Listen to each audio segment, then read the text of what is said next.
जय हिंद। तो इस वीडियो में हम जालौर राजा बीरमदेव व फिरोजा की प्रेम कहानी के बारे में जानेंगे। सबसे पहले हम ये जानेंगे कि राजा बीरमदेव और फिरोजा थी कौन, और उसके बाद में हम ये जानेंगे कि इनकी प्रेम कहानी की कैसे शुरुआत हुई और कैसे इनकी प्रेम कहानी का अंत हुआ। सबसे पहले तो जो राजा बीरमदेव था वो जालौर के राजा कांदड़ देव का पुत्र था, और जो फिरोजा थी वह दिल्ली के महान सम्राट सुल्तान अलाउद्दीन खिलजी की पुत्री थी फिरोजा। तो अब हम जानते हैं कि इनकी प्रेम कहानी की शुरुआत कैसे हुई। तो एक बार जो अलाउद्दीन खिलजी था वह कहाँ का राजा था? दिल्ली का। तो वह एक बार जो सोमनाथ का मंदिर है गुजरात में आक्रमण करके वापस राजस्थान से होते हुए जालौर से वापस दिल्ली की ओर लौट रहा था। तो रास्ते में यहाँ पे पड़ता है जालौर। जालौर में जो राजा था वो कौन था? कांदड़ देव। कांदड़ देव का पुत्र का क्या नाम था? बीरमदेव। और जब अलाउद्दीन खिलजी गुजरात से सोमनाथ का मंदिर से लूट लाट करके वापस दिल्ली लौट रहा था, तो उसका सामना बीरमदेव की सेना से हुआ जालौर में। और जालौर में बीरमदेव की सेना और अलाउद्दीन की सेना के बीच युद्ध हुआ, जिसमें बीरमदेव की सेना जीत गई और अलाउद्दीन की सेना जो थी वो हार गई। हारने के बाद में अलाउद्दीन की सेना वापस दिल्ली चली गई। अब अलाउद्दीन दिल्ली जाकर वो सोचने लगा, और वो ऐसा उसने सोचा कि वो बीरमदेव इतनी बहादुरी से इस युद्ध में लड़ा और उसने अपनी वीरता का परिचय दिया। तो इस वीरता को देखकर अलाउद्दीन खिलजी बहुत ही प्रसन्न हुआ, और उसने बीरमदेव से अपने एक दूत को भेजा जालौर दुर्ग में समझौता करने के लिए बीरमदेव के साथ। तो बीरमदेव ने अलाउद्दीन के उस समझौते को क्या कर लिया? स्वीकार कर लिया, और खुद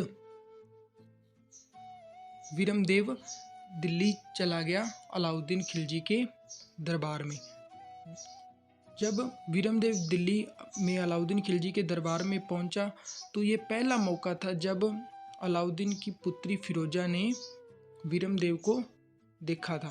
तो अलाउद्दीन की जो पुत्री थी फिरोजा, वह बीरमदेव के वीरता और सुंदरता को देख के इतनी मुग्ध हो गई कि वह उसे पसंद करने लगी। और उसके बाद में जो बीरमदेव था अलाउद्दीन खिलजी से मिलके वापस अपने लौट आया अपने राज्य जालौर में।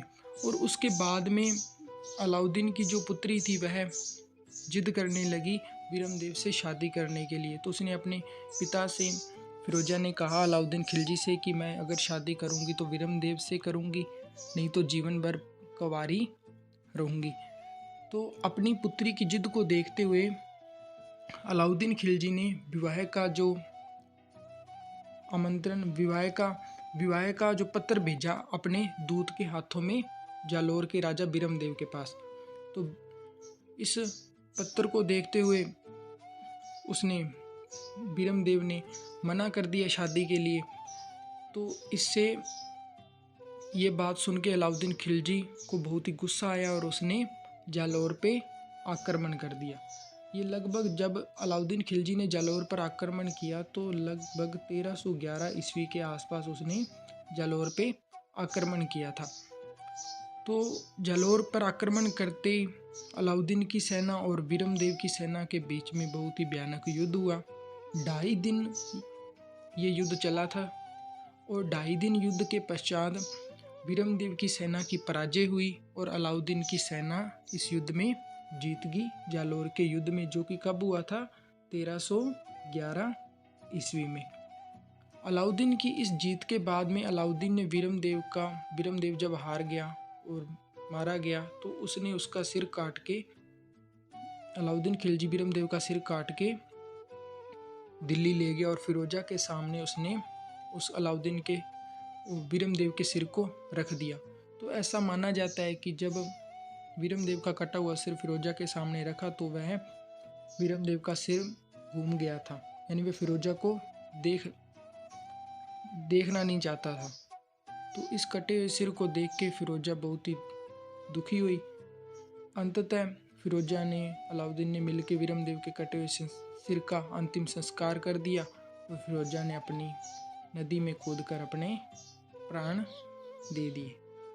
इस प्रकार फिरोजा और वीरमदेव की प्रेम कहानी का अंत हुआ। धन्यवाद।